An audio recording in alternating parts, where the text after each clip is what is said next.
Welcome back to Covered in Pet Hair. I'm your host, Isabel Alvarez-Arata, and today I have the pleasure of having a drink and a chat with a pet parent, an entrepreneur.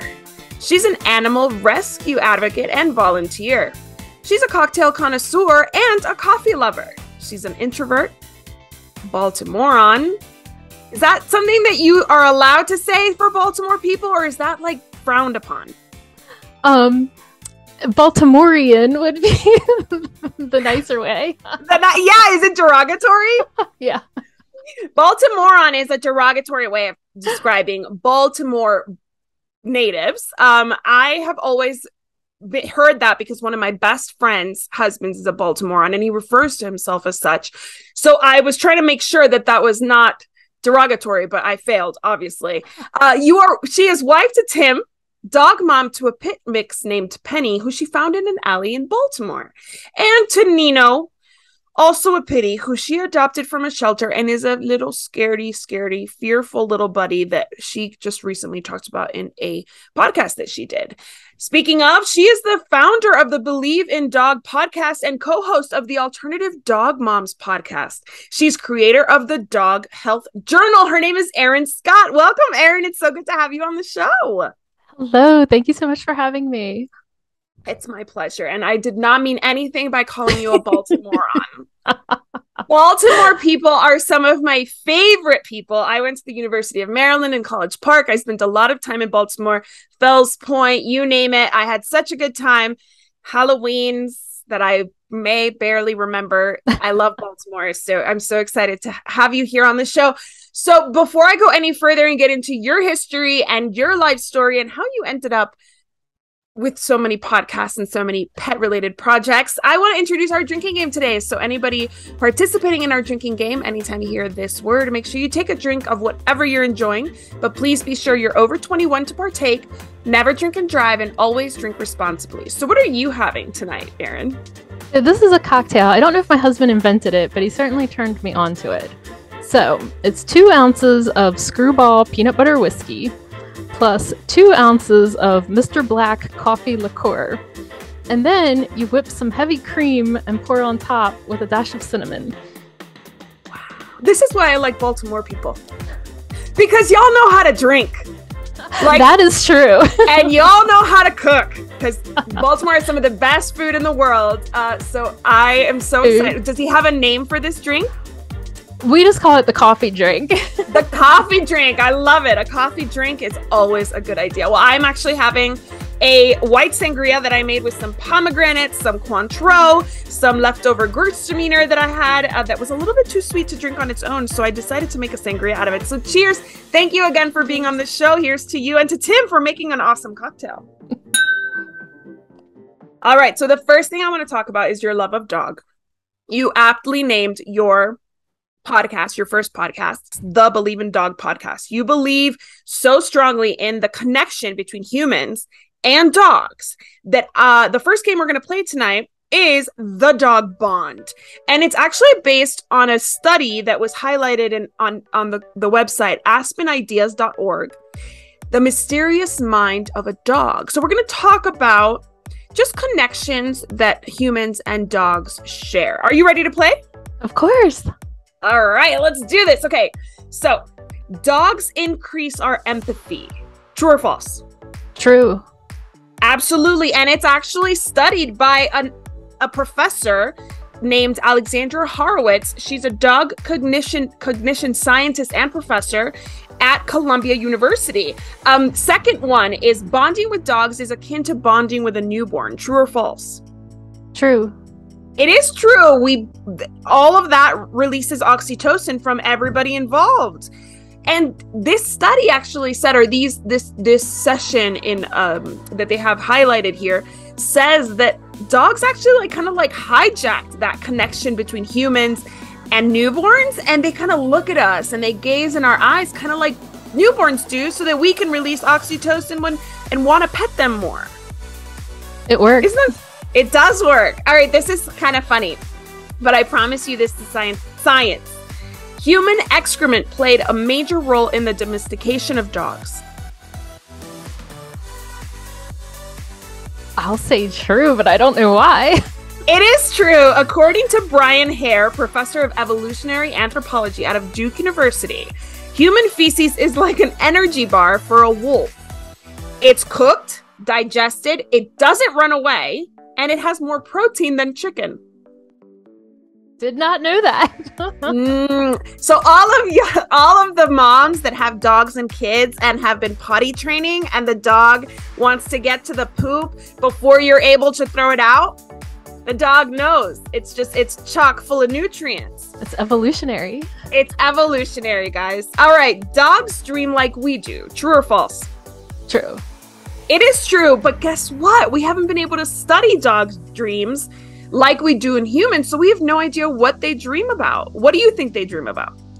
Oh, I always think Nino is dreaming about like chasing squirrels or having his ball and like having 18 balls in his mouth at the same time. I love that. So I have a 15-year-old dog, Titan, who definitely doesn't remember his dreams if he's dreaming at all. And I think that he probably just dreams about like the kids dropping food all day and him picking it up, because that's what's keeping him young at heart, is my kid's messiness. All right, next one. Sleep is just as important for dogs as it is for people. True or false? Oh, absolutely true. It is true. According to the same expert, Brian Hare, the activation that happens at night for dogs helps them consolidate memories and learn new things. So everybody needs to get their sleep, not just our toddlers, not just us, but also our dogs, which a lot of people are like, oh, they don't have sleep cycles, they don't need to sleep, but they do. All right, this one's really interesting. So the guilty look, you know, the guilty look we see on social media of dogs that have gotten into something they weren't supposed to get into, is an expression of true guilt. True or false?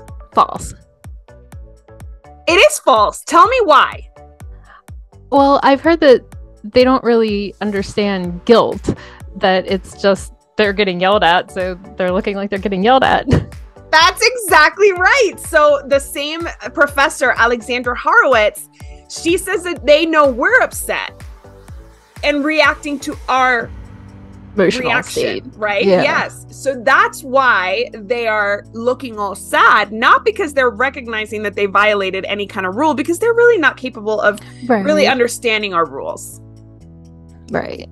All right. Perfect. Great job. Awesome job. 100 over 100. Okay. So you refer to yourself often as a reluctant pet parent, a reluctant dog owner. Yeah. So your husband was the one who wanted a dog. You talk about the story of him always wanting a female brindle pit bull, which is so cute, because he had met one earlier in life and he just said, like, that's going to be my dog one day. Yeah. So what about dog ownership made you reluctant? Well, I had some funny experiences with dogs in my life. My parents never really let us have any pets. And the impression that I got was like, well, pets are kind of a pain, or, you know, they're annoying. It's a lot of work, you know. And so that was what I thought. And then I had this friend growing up, and every time I went over her house, she would be like, don't get the dog excited because he'll piddle. And I had never had dogs. I didn't know what piddle meant. And it meant pee on my foot, which I learned submissive urination, right? Yeah. Like it was a little Cocker Spaniel that would like get so excited.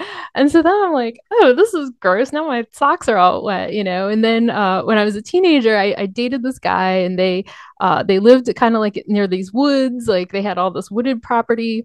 And every time I would go there, like the dog would just come like barreling out of the woods, always covered in mud. And, you know, I'm a teenager. I got like some cute little outfit on, you know, and the dog would just like jump on me, like knock me down. I'm covered in mud. And I was like, oh, you know, so if they're not peeing on you, they're like getting you muddy. That was like my impression of dogs. So I didn't know about this whole thing. And what do your parents say now, who never let you have a dog growing up, now that you're like obsessed with dogs? Yeah. I think they're surprised. I don't know. I think they always seem to be surprised by me. I love that. Well, that's not a bad thing. You keep them on their toes. All right. So you founded the Believe in Dog podcast after a significant life experience. Several. You mentioned that you are a breast cancer survivor. Yes. And how did that play into your wanting to tell the stories that you tell on your podcast? Well, Penny, who is snoring next to me right now, she was a really big part of me getting through breast cancer treatment. Everybody meant well, but there's something about that look that people get in their eye. And I hated that look. I didn't want to be looked at differently. I just wanted to go to work. I just wanted to do my thing. Like, I know I had this thing to deal with, but for some reason, it was very hard for me to like take that in. And yet, when I was with her, I could just be me and we could just drive around. I could jam out to Jane's Addiction for the 475th time, and nobody cared if I'm listening again.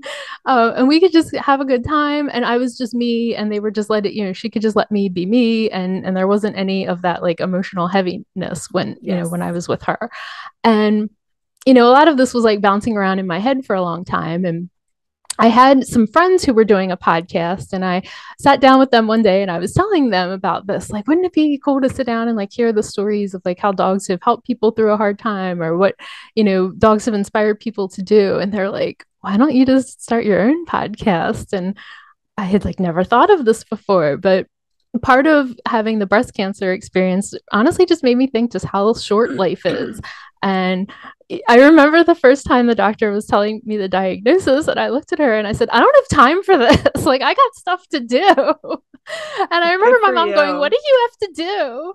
And I think I knew like I was supposed to be doing something else. And so because of the impact that dogs have made in my life, and just of people who I know personally, as well as people I follow, whether it's on social media or what have you, I was like, people have a lot of really interesting stories, and maybe I can be part of telling those stories. So that's kind of how that all came about. We were just talking about how I feel like you're like the Oprah of the dog podcasting world, because I will take that a compliment. So you have such a soothing, your voice right now is very like casual, like we're getting to know each other, but your voice on your podcast, especially your first episode where you tell the story of how you became inspired and you share a lot of hardships you've been through, your voice is so on point that honestly it sounds like an audiobook.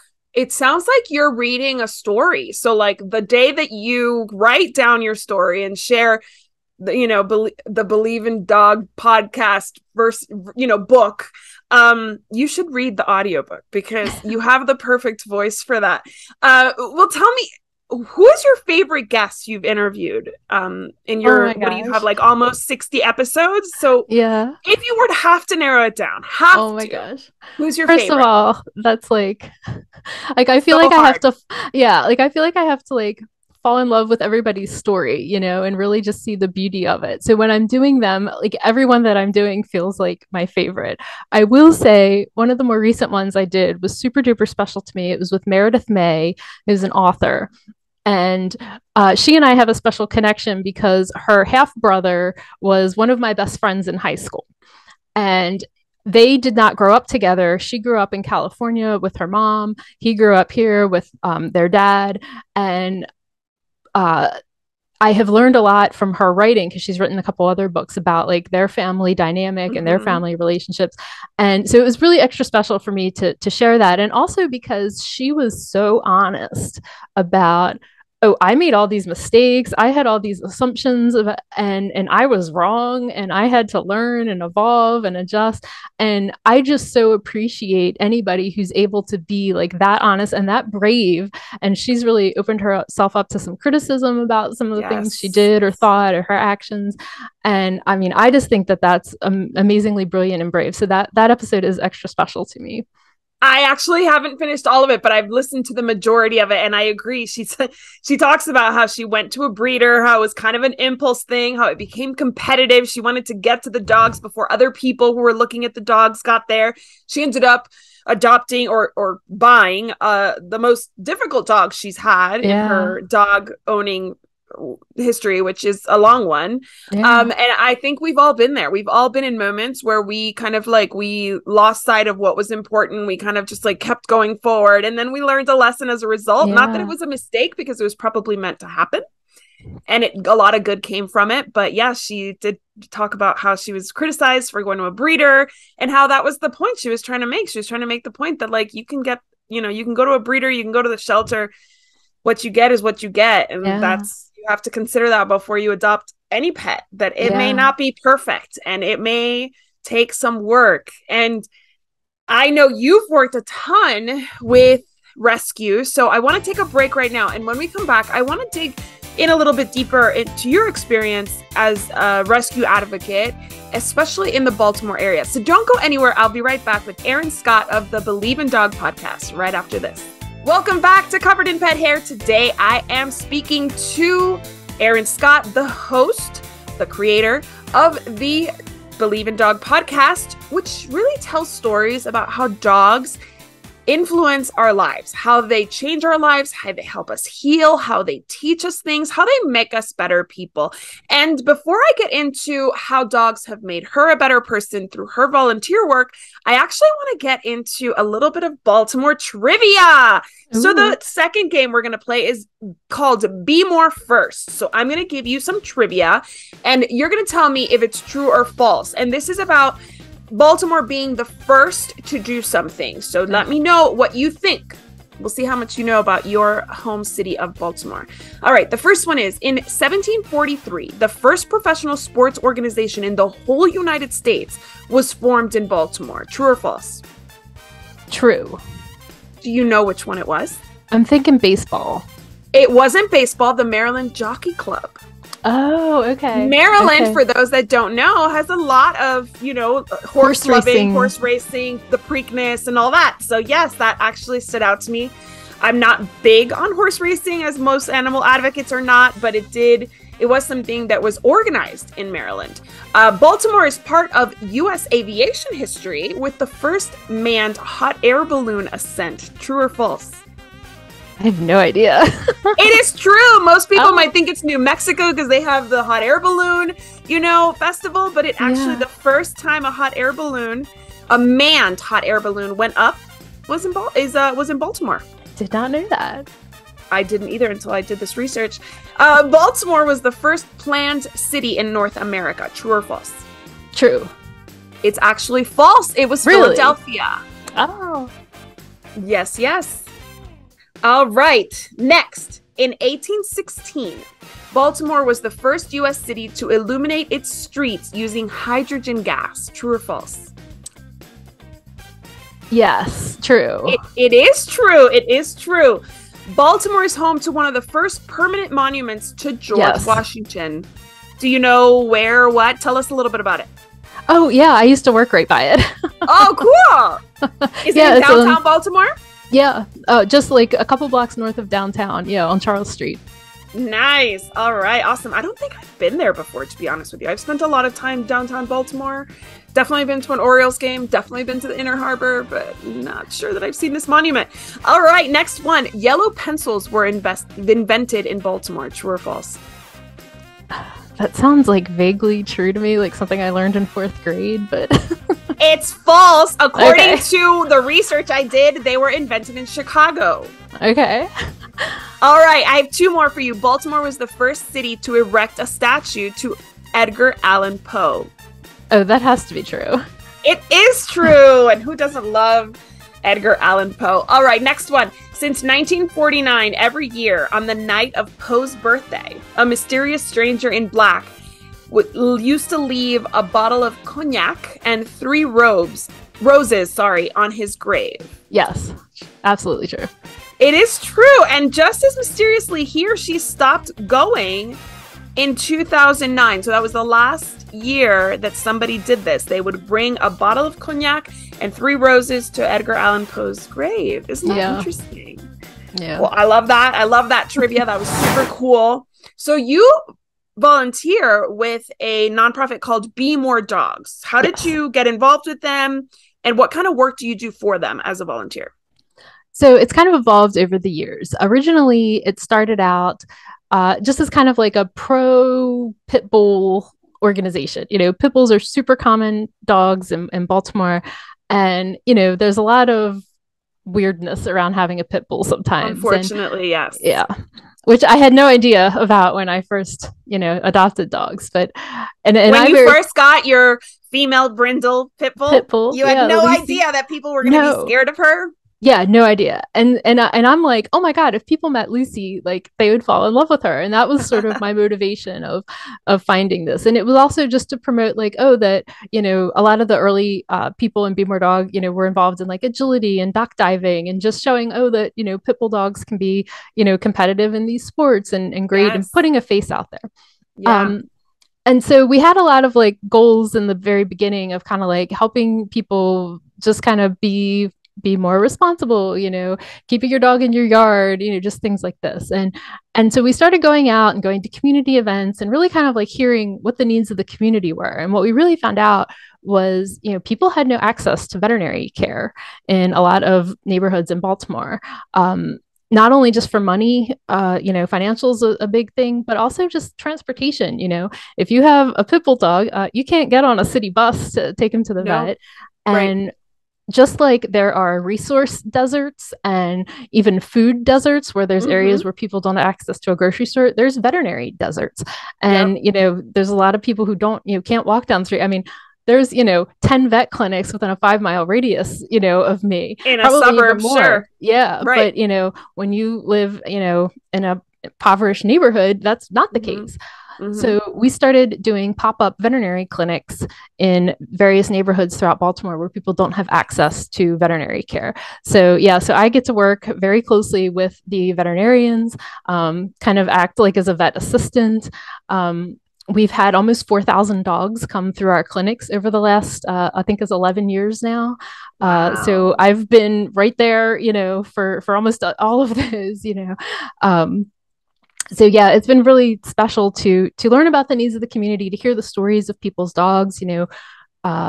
We've been able to dispel a lot of misconceptions. What we really learned was there's a ton of rescue that goes on, in neighborhoods where people don't have access to resources. Right. And a lot of people taking in neighbors' dogs, something happens to someone.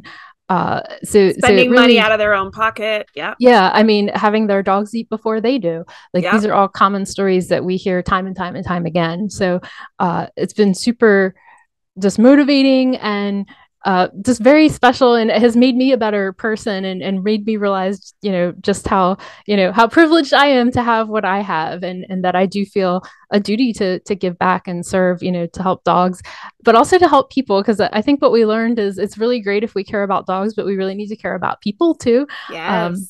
So it's been a really special experience to get to do those. Yes. Absolutely, especially for people who love dogs as fervently as you do, right? You obviously have that connection already. So now now you're peers. You're not strangers. Now you're Right. you're connected with that love of Right. dog.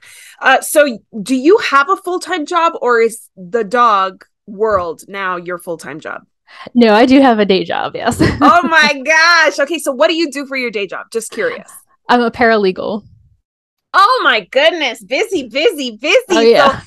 So you're a paralegal, you have two podcasts that you do, you volunteer, it sounds like very often and very consistently with this organization, Be More Dogs, but you also started the Dog Health Journal. Is that a physical journal that you sell, or is it an online journal? So right now it's a digital download, but I'm working to get it available to print, which has taken 10 times longer than I ever could have imagined.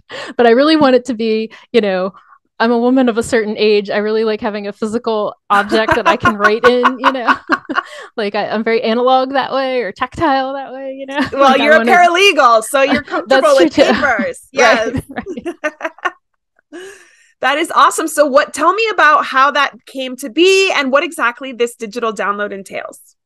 So it all started with Penny here.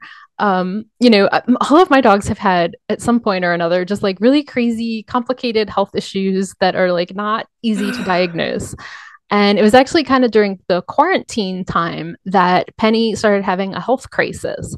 And I was trying to keep track of all these different things that we were doing. Like we would be doing like green tea foot soaks one day. And then, I mean, were you both doing the green tea foot soaks or just her? Just her, but it was like it was a husband and wife effort to try to get this done because she didn't like her feet being touched because her feet had all these sores. And oh, poor baby! Yeah, it was a mess. And then in the middle of all this with her feet, she gets an ear infection. And so I'm trying to keep track of everything that I'm doing, and her medicines are changing. We're doing herbs. We work with a holistic vet. So, we're doing a lot of different things, and she's asking for a lot of information. And I was trying to find, like, there's got to be a way to keep track of all this stuff that I'm doing. And I couldn't find what I was looking for. And I started trying to just create something for myself, like in Canva, like, how am I going to keep track of all we're doing? And in the middle of all this, like, she gets this ear infection. We have very common ear medication that, you put right down in their ears. And fortunately, it was during quarantine, so I was home. And the next day, we start this medicine on like a Saturday, Sunday. So now it's Monday, and the mailman comes, and she slept right through it. And normally she gives him the business when he comes up. Yeah. And I'm like, that's really weird, because they bang the mailbox is right outside our front door. So it bangs, and she starts barking. And I'm like, that's like, she's never slept through the mailman. Like, that's strange. And then, like, I had to run out somewhere. I come home, she's asleep right by the front door, and she doesn't wake up when I came in. And I'm like, I dropped down, like, oh my God, what's wrong? And, and then she kind of wakes up like, oh, you're home. And I started realizing, like, she didn't hear me. And I'm looking, and I look at all my notes in my journal, and I'm like, we just started an ear medicine. Like, could this be affecting her hearing? So I text our vet, and she calls me back like 2 minutes later, like, oh my God, stop the medicine. Because in like this small percentage of dogs, it's like 0.5%, they can develop, it's called an ototoxicity reaction that destroys their hearing. And can cause them to go deaf. So luckily, we caught it very, very quickly, and she did eventually get some of her hearing back. She's not totally deaf, but it's definitely not like it used to be. So that's when I'm like, I need to get routine on top of this. Routine ear infection medicine. Yeah, that everybody has probably used at some point. Yeah, and that is terrifying. And what's scary is that our dogs can't tell us, like, right. I can't hear weird out of this ear, right? Like my kids could even say at this point, being like, something's wrong in my ear. It might take a minute to figure out what it is, but your dog can't tell you anything about, and you have to wait until there's a physical manifestation of the symptom. And thankfully you were home and you saw that, but you're right. How scary that, like, it could have completely taken her hearing. Yeah. So I felt really fortunate. So that's when I started realizing, like, could this journal help somebody else? Like, maybe there's somebody else out here who's like, I was thinking of, like, maybe your dog has cancer, maybe your dog has allergies. You're doing like food trials, where you're trying all different foods to see how they react to things. And so I was like, I need to get this in some kind of format where it could help somebody. So I have, there's like daily pages that help you keep track of everything that you're doing each day. And then I have a vet visit page, which is like one of my favorite things, because you go to the vet, like, this is me, going to the vet stresses me out. I'm always like afraid I'm gonna forget something. Right. Yes. I've been driving halfway home and realized I forgot to get this refilled. I forgot to ask this question. They're telling me a bunch of stuff. And then it's like, all you get is a copy of the receipt with the charges. And then a year from now, you're like, wait, what did I take her to the vet for? Like, what was this exactly. For? And so I was like, I want a way to keep track of everything, make sure I ask all my questions. And so I have this great template to help you with going to the vet, remembering all your questions, remembering your refills, your follow-ups, taking your notes. Gosh. I need one of those for me and my kids. Right. And then there's also kind of like a chart to kind of help you keep track of your vet visits. So that way, like, what was really helpful for us with Penny, right, is what we found out was she had like 4 courses of antibiotics in 1 year, and it had really destroyed her gut health. But I didn't realize that until I put it all down on paper that she had done all this. So I think it's important, to keep track for these purposes too. So that's kind of like the different parts of the journal. And I have all these different versions I want to come out with, like this is really intense, but I want like one that's a little easier, for if your dog's not having like a crisis, so you can just keep track. So I have like 18 different versions in my head. I would like to recommend a diagnosis journal, because, for example, February of 2021, my dog Titan was diagnosed with degenerative myelopathy. That is what the veterinarian said he had. She still thinks he has that.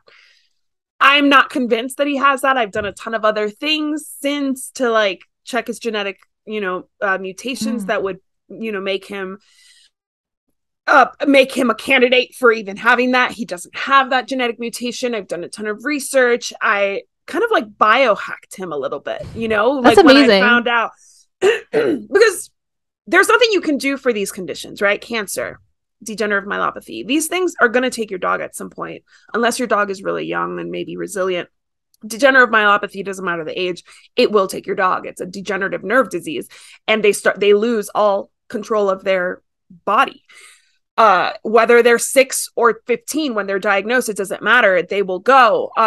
And so I have no idea, and I have a lot of ideas of what I've done in the past like year and a half to keep him here. He is still here. We celebrated his 15th birthday in July. Amazing. We had a quinceañera for him, which was really fun. I love it.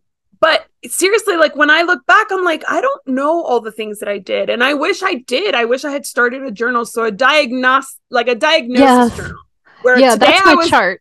Yeah, that's my chart. Today my dog was diagnosed with this. And these are all the things I'm going to do for this diagnosis. And I'll send it to you, see if it helps you. Yeah, that would be amazing. I love that idea. I think getting organized. I'm a big organization person. Like, all day long, I'm constantly watching organization videos. I love organization porn, as they call it, where like somebody takes like a super messy room and makes it. But I think we need to get organized with medical things as well, because like you said, like we forget how often our pets are being medicated.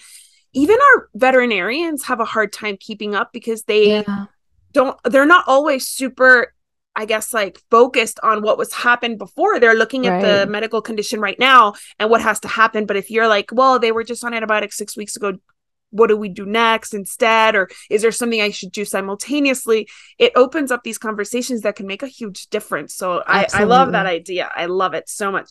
So what do you think? Last question, is the biggest challenge that dog owners, dog guardians, dog parents face today? I think it is related to their health care. Because I host the Alternative Dog Moms podcast. I'm a raw feeder. I do a lot of holistic alternative measures. I think there's a lot of things that we can do. And I think that the veterinary industry has become very corporatized. And that's not always to the benefit of our dogs, it's to the benefit of corporations. Right. I'm a little cynical with that stuff. Yeah, no, same. So yes, I think it takes a certain amount of being willing to go outside the box and look for some other answers. And I'm always happy to provide any direction I can to anybody who's dealing with something like that. There's a lot of alternatives that are out there.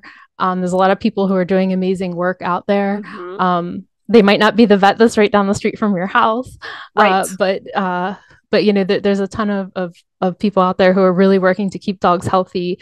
That's what I would say.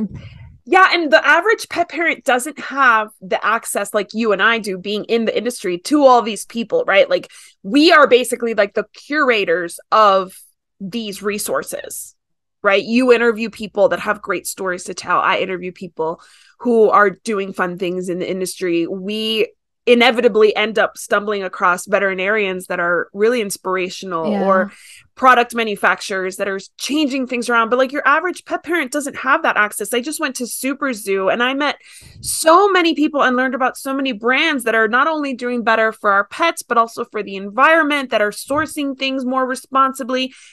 And the average pet parent just doesn't know about those. So it's important that people like you and I kind of become that connection.